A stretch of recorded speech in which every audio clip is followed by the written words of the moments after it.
Hello, friend, and welcome to another episode of the Bonsai Pot-cast by Blue Nose Trading. I'm your host, Tori Sillies, and today I'm going to be talking with Eli Akins of Waldo Street Pottery. Eli's been making bonsai pots for quite some time now. He studied under American potter Ron Lang and has been to many prestigious shows, including the past 2023 national show. I'm so thankful that Eli was willing to make the time to chat with me today. We talked about adaptation, discipline, his recent artist residency, process in making larger bonsai pots, selling at nationals, collaborating with other artists, acceptance of imperfection, and so much more. So without further fuss, let's get right into it. Hello, Eli. Thank you for joining me today and taking the time to chat with me.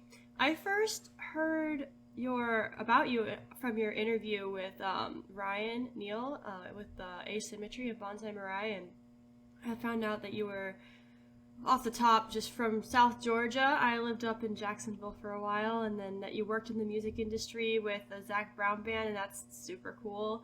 And that you had some mentorship with Ron Lang, which is also super cool. And then that you're also a Sagittarius, which I am as well. So cramming 100 lifetimes into one. And currently you just finished that residence in Montana. So how was that experience? It was truly unbelievable. It was just awe-inspiring. It was called Red Lodge Clay Center. Are they like a community studio up there that also hosts residencies, or just mostly a residency program? I think they do some local workshops. Nice. So you were working with some gas stuff and firing up there. What is an artist residency? I've heard of them, but what is that whole system?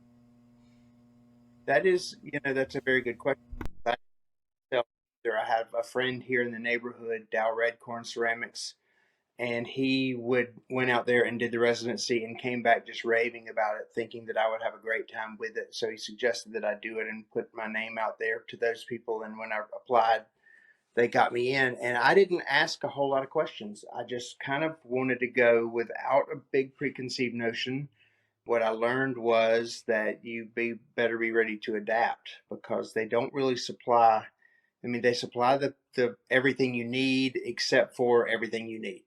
I took all my tools, which was not enough. I needed more. I took all my bats, which was enough, and I took all of my clay, which you can get clay there as well. But there were just tools that I use day to day that I didn't. I thought I would need, but I didn't. I figured I would have to improvise, and that's what I did. So my whole mantra out there became adaptation, discipline, and growth, and that all of those things were forced or happened naturally. Yeah, that's a really great way to grow, and it's an experience to digest for sure, and that's always a great thing. So what was your goal going out there?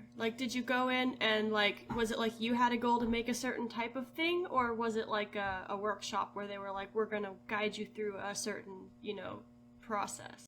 Yeah, there was no workshop. It was definitely all self-motivated things, and I took some bigger bats because I'm trying to break into even bigger pots and follow in the footsteps of Ron Lang. And that came to fruition there, because I did produce the biggest pot so far, which ended up at 28 inches in an oval shape, and I'm very excited about it. And the gas firings, being the first ones I'd ever done, were very nerve-wracking, thinking I was messing up the whole time, and everything seemed to come out really nice and perfect. Yeah, I saw the results from that firing, and it looked really, really great. I know which oval you're talking about too. That one is super awesome. Are you going to keep that one for yourself? I doubt. One of the not the main things, but I wanted to talk to you about getting over the hump making bigger pots. I think it's a challenge for a lot of people. I know it's a challenge for me. What would you say is the biggest reason for failure in making a larger container? I think lack of experience. I think it just took a lot of experiences and then some mentorship to get me where I wanted to be with that. But I knew from the get-go I wanted to make larger containers, because my bonsai teacher, Rodney Clemens, has a lot of large trees, and I was always motivated to try to see my containers under his trees, and to do that they were going to have to be pretty big. So I learned that as soon as I could center clay, I started trying to center as much weight as I could in the attempt of getting to larger pots. And many heartaches later, I feel pretty good about the process, and it just takes whittling down what went wrong, and you don't even know how to do that in the beginning, but you figure out how, if you're persistent, you'll figure it out, and you get help from other people. And sometimes it's the simplest thing you're doing wrong that comes in to help you get better. That makes sense. And there's so many factors that you just look at it and you're like, what am I doing that's causing this particular crack? And then you have to kind of process of elimination. It's just challenging with the big pots, because you are losing so much clay and time, depending on what point you lose the pot. Right. Looking back at those, because some of those pots I kept to diagnose later, and some of the things were as simple as the slab floor on my ovals was just not thick enough. I was rolling them far too thin, and they were out of proportion with the walls. And when the walls start to contract or stretch, they pull that small thin slab apart. Have you had any experience overcoming like your wheel thrown walls causing a kind of like a U-shaped bend when they fire out on a slab oval? We still have that problem. You still have that problem? Sometimes it gets better without going too much vivid detail. Some medical issues have caused me eyesight issues, and now that I've remedied some of that, I am much better at measuring and looking and just double checking my work before I commit. And it's making a difference, but it's not, I'll never be 100%. I'm not perfect. That's all there is to it. Oh no, for sure, no one's perfect. That's a unobtainable ideal, I think. I try to only judge myself against the standard of my own effort to be better. Keep forward progression, but not be too harsh on myself. Right. So, good plan. You were just vending at the 2023 U.S. National Bonsai Exhibition. A lot of artists that I've talked to on this podcast have said that that is a goal for them. So how did you get there, and how was that experience? The experience is always incredible. This was my fourth time vending at the show, and boy, is it ever a lot of great energy going around for the most part. And how did I get there? I think I just kept showing up to the right shows and vending in the right shows and getting my feet in the door. I'm decent at networking, and I try to build relationships wherever I go. Like I think that no matter what our passions are, music, clay, whatever it is, that bonsai, whatever drives your passion, I believe that the relationships we build are the most important aspect of it all. So I've always tried to build relationships, and I think that that's what helped me get there. Yeah, that makes a lot of sense. It does seem to kind of be about being in the right rooms and smiling with the right people. It's not just glad handing, it's about caring about people and building relationships with those who are doing what we love to do together, sharing like energy and feelings and intentions. Absolutely. It's a lot easier. I don't think I could be in a room full of people that I didn't have some kind of common ground with. It's really hard to be inauthentic. I agree. It's just too much work. Like, if I don't like somebody, they're probably gonna know. And then you don't get anywhere. So, thankfully, all the people are really cool. It's easy to like all the bonsai people. What kind of firing are you doing? I know that you did a gas firing at like a cone tiln reduction at this Yes. one. How was that? And are you planning on continuing gas firing? I am. As Lang took his retirement, I was in the fortunate position to acquire his gas kiln and a lot of other materials and tools from him graciously. And that kiln is on the verge of being functional. It's been 2 years in the making, but again, certain issues in my life have held me back from really getting there. But I'm finally at the point of I'm ready to move forward, especially having had the taste of gas firing out in Montana. I'm really motivated, and only a couple of steps left to go before I'm really ready to test fire this gas kiln and get going with it. That's so awesome, and super awesome to be part of like a legacy with such a great kiln from such a renowned potter and your mentor as well. How does that feel? Couldn't agree more. I agree with what you said. I feel exactly that I've been building that relationship has been so vital, and we still talk regularly. Like every week, we're on the phone at least once or twice, and sharing thoughts and just talking about the craft. And I don't know, it's just really great to have mentors like that. And I've had more than one, but he has been certainly a primary one. Lots of other people have offered help and expertise. So to have, who was one time the best, or still the best bonsai pot maker in the country, in my opinion, is just, I don't know. I feel so very fortunate and blessed with that relationship. I have to mention Sharon also was a huge factor in all of that as well. Sharon Edwards Russell. It's amazing to have such great teachers. I'm mostly self-taught and then taught online, so I'd like to have some teachers. My college professor was pretty great, but I never had a really excellent mentorship like you had, so that's a really unique relationship that I'm a little envious of. Did take a couple of classes, ultimately self-taught.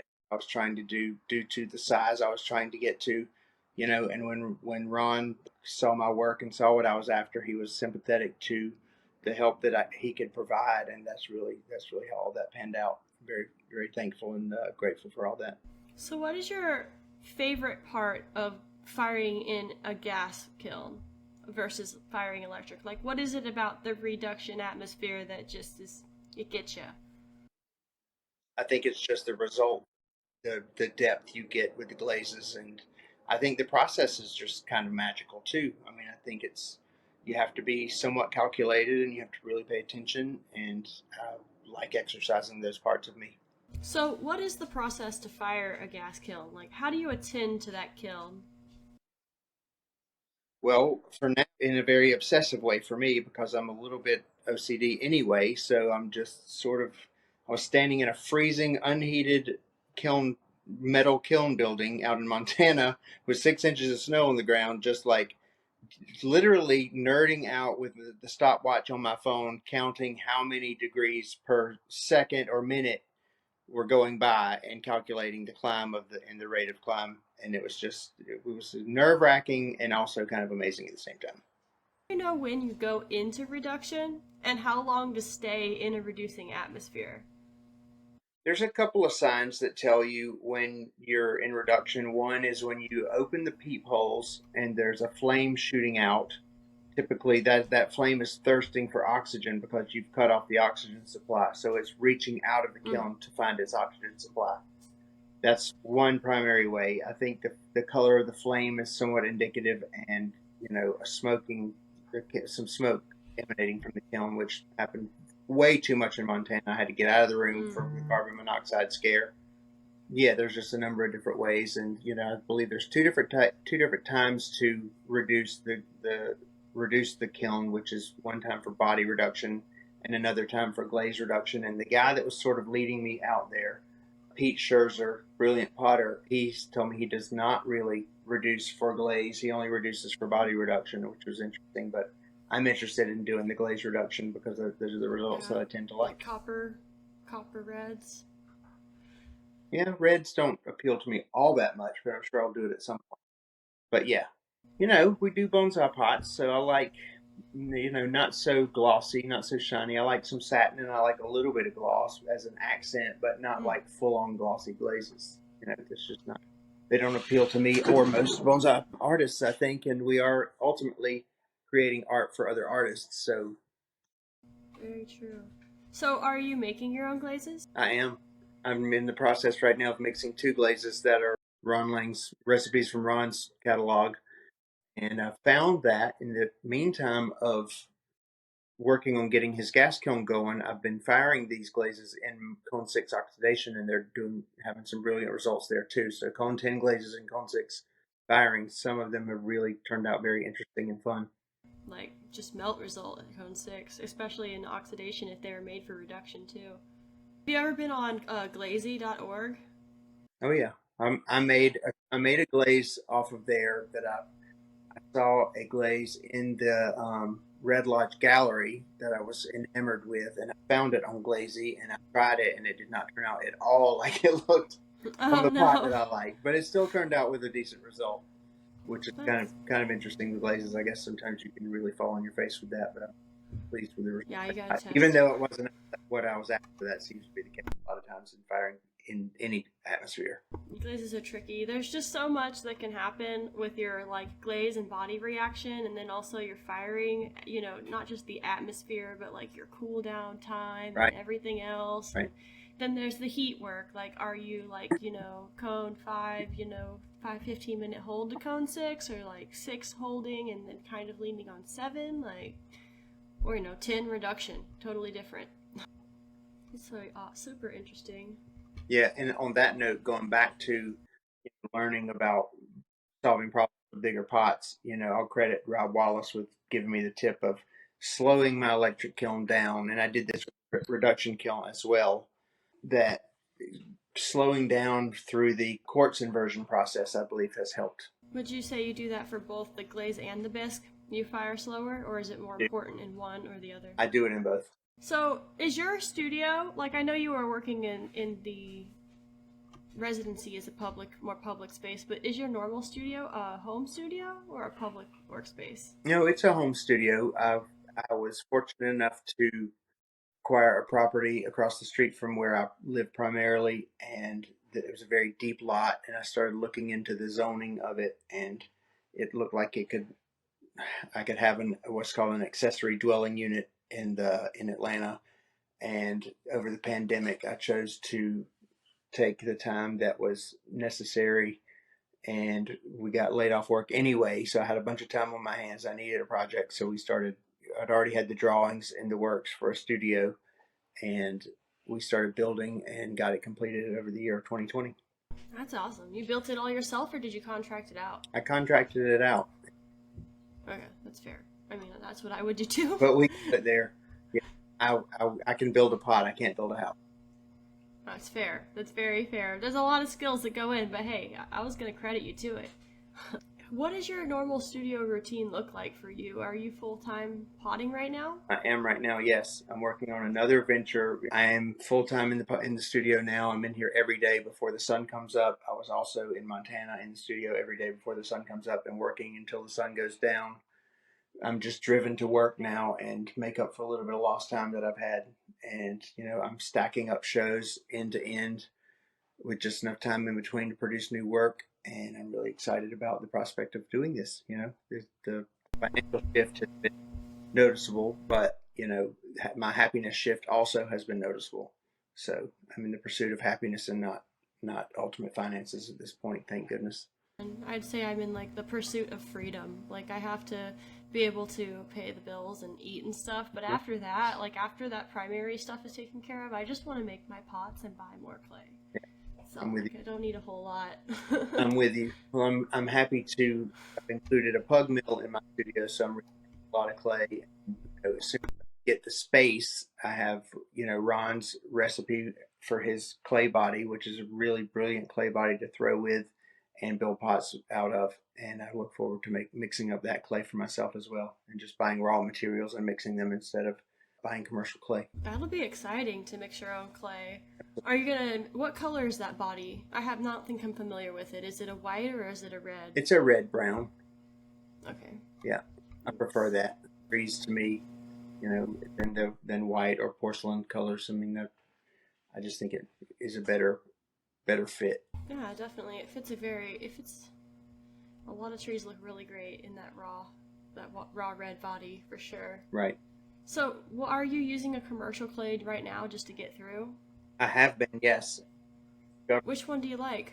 I've been using body from high water clay in Nashville called Riverside Grit, almost primarily, and I like it sometimes. Sometimes it's not as consistent as I wish, but I can plug it into what I want it to be. Having a pug mill here at the studio, which is very fortunate. And I've learned that I got so used to throwing with sort of stiffer clay that I've learned that I can throw with softer clay and have save the body parts that are going to extend my life as a potter. Throwing with hard clay, it's tough. It's tough. I mean, you have a lot of control. Like if you're going to do something really weird, the clay isn't as wet, so it doesn't get as tired as quickly. Right. So you can play with it a little bit longer. But, Yeah, centering it and wedging it. If you wedge or any of that, it's just a pain.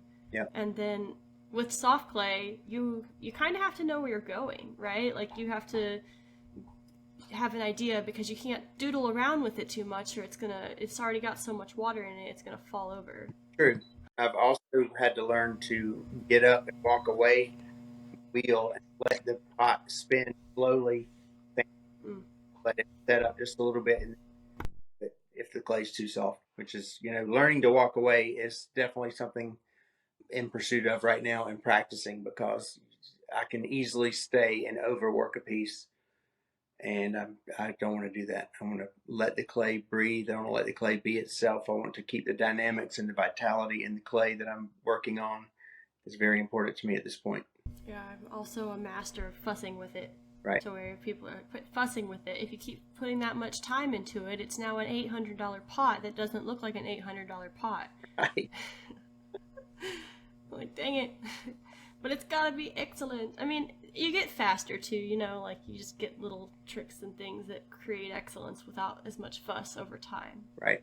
So, which is also good. Yeah. Do you prefer throwing or hand building? It seems like you like to throw mostly. Well, the ovals are my primary shape. I make more ovals than anything. I'm trying to get more and better into large rounds, but I really love oval pots, so that's what I do most. So it incorporates both. You throw on the wheel, roll the slab, and then you're in hand building to finish the pot off. So I like the process of doing it all. Even round pots, sometimes I just make them the same way. I roll a slab and throw a ring, and then marry those two things together, which rarely comes out as a perfectly round pot. But hey, that's okay. It's bonsai, to the tree's motions or whatever. And I've said it before. I'll say it again. This ridiculous pursuit for perfection will not stand. I agree, absolutely. I'm 100% on that. I don't pursue perfection. It's like pursuing more of like a humanity. Like, what is this pursuit of perfection? Like, if you want perfect, like, there's plenty of slipcast pieces out there. And if you want human, if you want authentic, you're going to have to see some people's fingerprints in their work. Exactly. Maybe not literally, but so to speak. Exactly. First primary bonsai pot making influence was Max Braverman, a deceased potter who owned a studio in New Jersey, then went out in Washington State, and his work, some people refer to it as avant-garde, but I just know when I hold his pieces in my hand, I feel his hands in the work. I see his hands in the work, and that's really endearing to me. I agree. And I can see myself in my work too, and even my flaws. I'm like, yeah, well. Yeah. And I think it's it's also like a practice of acceptance too. Absolutely. And I think that's not all. That's like Western and an Eastern practice. That acceptance and presence and just allowing things to be. Continuously having lessons in humility from the clay are vital, I think. Absolutely. I keep my pile of failure in pots with cracks that just broke in the kiln, just right next to the kiln on the outside of the shed, stacked up in a pile, so I can look at them. I need to throw some away probably, but Grew up on a farm down in South Georgia. Childhood was spent walking the fields after they'd been plowed and the rain came, and finding artifacts, and lots of that was pottery shards. And one day in 10,000 years, somebody's going to find my pottery shards and wonder what I looked like, the same as I wonder what these Native Americans look like who were living on this land and making pots out of the most sandy soil you could ever find. What goals do you have for your whole ceramic practice going forward? Is it personal growth, or what are you looking for? I'm looking for, yes, personal, and I want to branch out. I want to make larger things that aren't bonsai pots. I want to make, I see. large bases and a lot, sectional pieces where you throw a piece and then marry another piece on top of it. I'm interested in coil building, and just, I don't know, I like bigger vessels, and I'm a pretty tall person, so I guess I'm drawn to larger things. So I want to make some larger things that don't. I want to make as big a bonsai pots as I can muster and I can get in my kiln, and I also want to make bigger things that aren't bonsai pots. Okay. How tall are you? 6'3". Yeah, pretty tall. How big is your kiln? Well, electric kiln, right? The L&L Da Vinci is a big rectangular kiln, and I believe it's 42 inches across and 38 deep. And the kiln I got from Ron Lang is a 30 cubic foot Bailey, with a car that comes out, so it'll hold big pieces. This is sweet. Do you ever make any mugs? Maybe three in my history of making pots, and I've never been super duper happy with them. And I made a set recently that I didn't like them. I think that getting the handle, I can make the handle, I can make the vessel, but getting them together and looking right is where I find the challenge. So I've been working on that a little bit more and a little bit more, and I'm kind of okay with the results I've gotten recently. Nice. Well, I'll keep an eye out for those. Everybody loves a good mug. They're like a potter's trading card. Absolutely. A cabinet full of them. I always buy a mug from someone I've learned something from, I feel like, or some type of piece of pottery from people that I've learned from. I always think that's a nice payback for people sharing their knowledge and their information. Absolutely. I like to get planters, honestly, if I can. Like if they've got something with a hole in the bottom, I'll always pick that over a mug. But not everybody makes planters, but almost everybody makes mugs. Right. Almost. I always joke at the markets that we all make what we like, but we also make mugs. Yeah, at the public studio I was at, I went into that studio to make bonsai pots, and like most everybody was making mugs and bowls and plates and things like that. I felt very fortunate that I wasn't making mugs because everybody was trying to, sell those kind of wares, and the bonsai pot market at that time. Little did I know that lots of other people had the same idea as me, that there weren't that many people doing it, and now it seems like there's more people doing it than when I very first started doing it. Yeah, that makes sense. It seems like it's getting really popular right now, but also it's not just the bonsai pots that are getting popular, it's trees too, which is really great. Yeah, I think it's great. Just as a whole industry, it's really great. And then seeing what some people are doing with it, like what Ryan Neal is doing with it for in the name of conservation, and then what some of the museums and people are doing in the name of art, and it's just very interesting and such a great community and collaborative process to watch it grow. It feels like being part of some smaller movement within a culture. I agree. When I first started doing it, I felt like it was a bit of an older crowd, and now it seems like there's a lot of enthusiasm from younger generations coming in. I think it's great. I'm hoping to get some more. I would say that, like, because I just got involved with my club more seriously recently here in Dallas, and it seems like most of my club is a little bit older than me. Hopefully, we can get some more people in too that are younger, just continuously. Right. I've seen the bonsai bar that they're doing up in the Northeast, where they're having those paint and sip nights with, or not paint and sip, but bonsai and bar nights to get people into the trees. I think that's a good way to get a younger crowd interested. Guys were everywhere. They were kind of making a splash with their headbands and their, advertisements and all those things. They were definitely bringing some energy into the room. I think it'll be good just to generate interest. The thing is, people need to be interested, and then they need access. I think access is the second thing, especially in ceramics. It's such a hard thing to get access to because you have to have a kiln, or a wheel for the most part, depending on what you want to do. And that in itself can be a huge barrier if you don't own a home or live in a city that has a studio. Right. Yeah. A wheel or a kiln at home or a studio, a public studio that's not a toxic environment. It's vital. Absolutely. So, when you're making your pots, what kind of trees do you envision in them? Really don't go into it with a plan other than what size bat do I feel like working on and what amount of clay do I feel like putting on that bat. And then I sit down and I try to let the clay just kind of speak for itself. And, it always turns into something. And hopefully it's something that turns out to be my liking. And if not, I scrap it and start over. But, I think about that kind of thing after the pot is done and bisque fired.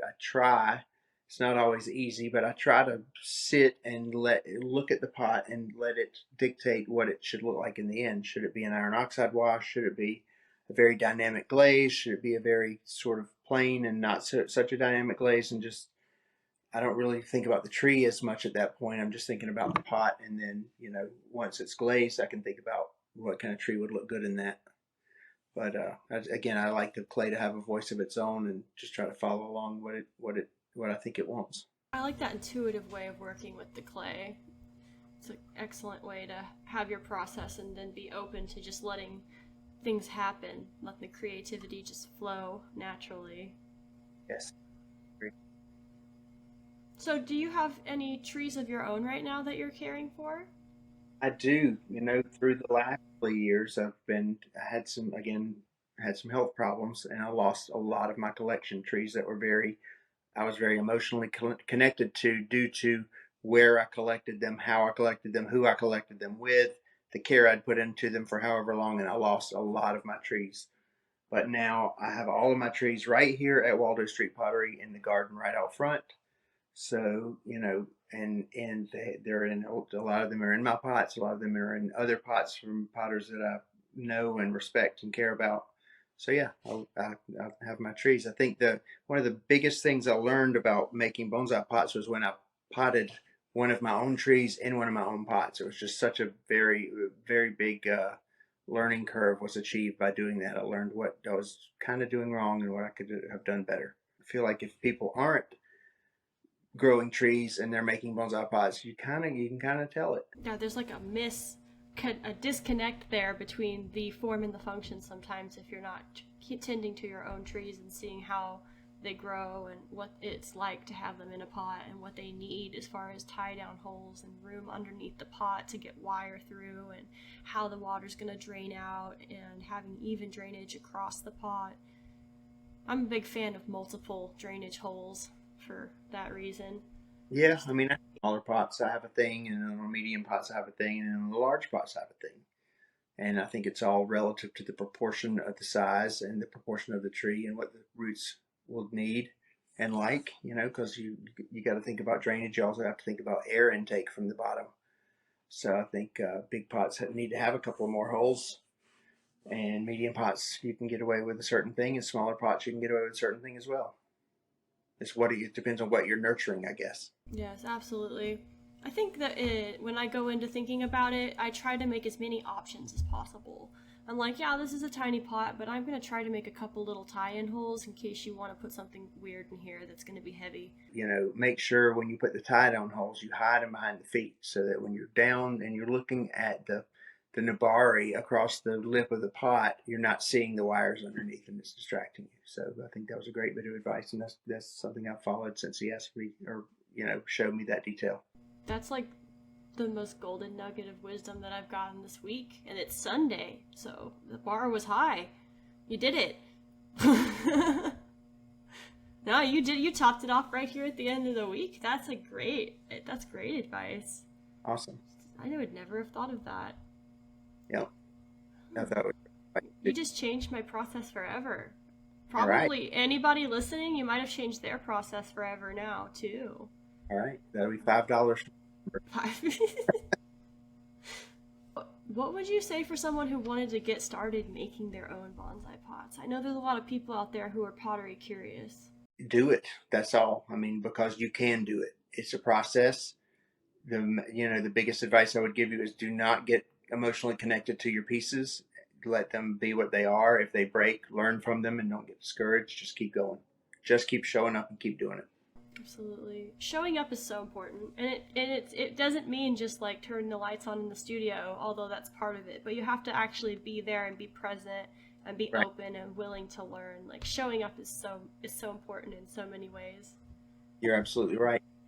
And it's such a simple way to say so many things. It's because it's not about just being there. It's a lot of stuff. Well, did you have any final questions or things you'd like to share that I didn't ask you about? I'm just going to tell you that relative Tito Moranville, who is at Zibaco on Instagram, does not really make. She's made me a few bonsai pots, but she's not a bonsai pot maker. But she's a great potter, and she just has so much wonderful whimsy in her work. Told me one time, leave your shit at the door. If you take the shit in the studio, your work is going to be shit, and she's absolutely right. I've noticed it, and I've learned that when it's like that, I just say to myself, I don't have to do this today, and I either try again or I get up and I walk away and come back for another day. That's excellent advice too. Sometimes I sit down and I feel like I can't throw. I just sit down and I'm like, today I just don't know why, but I can't do this for whatever reason. And on those days, I just don't throw. There you go. I think that's brilliant. Either that's the case, or you work display or whatever. You just you learn when to walk away from it all. It's really brilliant. You do collaborations with other artists. What does that look like for you? Well, there's one pot that became fairly famous that Mauro Stemberger, Italian Bonsai Dream, bought at the last national show, which was a big pot with octopus legs, big 8 octopus legs, and he was enamored with the pot and finally bought it. And I believe I heard that he flew it back to Italy in his lap on the plane because it was so delicate and so fragile. And lots of people love the pot, and they all said, "I love it, but I don't know what to do with it." And he planted a Japanese privet in it that looks so brilliant and so perfectly matched that that was a collaboration with a female potter named Eli. So it took 2 Elis to make that pot that drove Mario Stenberger crazy, and he just made very good use of it. That's a really good primary collaboration that I did. That's like a collaboration between all three of you. So, did you send her greenware, or how did that work? We were working in the same public studio at the time, and I saw her work, and she did a lot of work with octopus tentacles, and I just approached her and said, I think this would be a good match. Do you think so? And she said, yes. So I would throw the vessel and turn it over to her, and she would build the legs and finish it off and then give it back to me to glaze it. So that's kind of how we worked on the whole thing. Oh, that's awesome. It helps that you were in the same studio. That makes it a lot easier. Because I was like, man, how do you send something like that without it getting messed up at some point? Right. Yeah. Other graphic artists in Atlanta whose work I just found on Instagram or something and invited over to the studio, and we did things, and they, you never know how they're going to turn out, and you give it a few tries, and if it works, sometimes it's brilliant. If it doesn't work, and you can just move on and do something different. It's always fun just to see what it looks like, and saying that if it did or didn't work out is more of like if the mashing of those two energies did or didn't vibe well with you, or maybe the success could be like if it did or didn't have commercial value, I guess. But at the same time, it's kind of like it's still cool as an experience that it happened, even if the result wasn't necessarily what you were looking for. Absolutely correct. I agree 100% with that. I've started some collaborations with a few bonsai artists, and they're weird pots that don't follow any kind of rules. But I just reached out to some cool people who make some cool trees, and I'm just like, hey, you want to put a cool tree in my illegal pot? And just let's see what it looks like. Trying to learn as much as possible and, take in that information and take it into consideration. But also, like, I'm kind of stubborn, and I'm also a Sagittarius, which means that I've got a lot of my own opinions. Right. So like I'm here and I'm open and I'm receiving, but also like I'm going to make what I want to make at the end of the day, and that's what I've decided. Rules be damned. Absolutely. But I believe that primarily, and then if they resonate with the general public, that's great. And if they don't, they still should drive our happiness. And I've noticed that at my sales table, the pots that I'm most excited about because I love them so much are often the ones that are completely ignored. And the ones that I'm almost embarrassed and don't want to take to the show are the ones that walk away from the table first. Gosh, it's always like that. Yeah. So always like that. That's why I make the pots that I like am quote unquote supposed to make, because I do got to pay them bills. But at the same time, I'm also gonna have my big shiny dragon and be like, look at it. It's a lot. It's ridiculous. I love him. Thanks. His name is Spike. Right. So it's a lot of fun stuff, and I live in Dallas, so Dallas has never been subtle. So I'm trying to thread that cultural line in a little bit into my work. Right. So it's all interesting. We're all just thinking real big thoughts out here. Yep. It's Texas.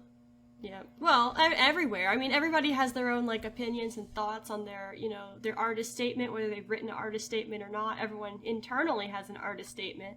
Whether or not they've articulated it or not isn't as important, depending on what they're doing. But we all are working towards our own little internal expressions for whatever reason. And I just think that's so interesting. It's one of my favorite parts of doing the podcast, is just seeing what people are working on and why they want to work that way. Gotcha. That's very cool. Hopefully it'll be a good value for everyone to learn from each other and see what's happening out there. What trees are you growing? Right now, I really like tropicals. I did some collection with my club, and I got some Texas natives, some elms, and